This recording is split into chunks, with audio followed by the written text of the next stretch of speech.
When you open cloud of points, which includes only X, Y, Z coordinates, you may have that display, which means you have no normals and you don't see the real shape of the parts. I'm going to ask the software to extract those normals automatically. So you just go to the point tab and just ask the software to make a normal information wizard. Just select the two clouds and generate the normals.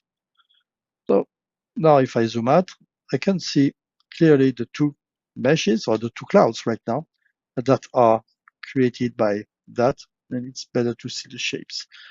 I will now just create a mesh from every single clouds. So I will make it one by one to have a better understanding on that. So, and of course I will display shape, and again I will do the same on the other one.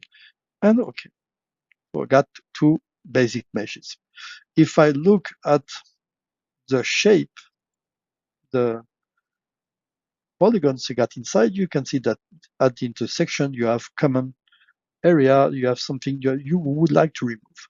In order to remove that, you can do it easily by just going to polygons and make a Boolean operation here and make a merge. So that one is going to be merged to that one, and okay. And so the software removes everything which is intersecting.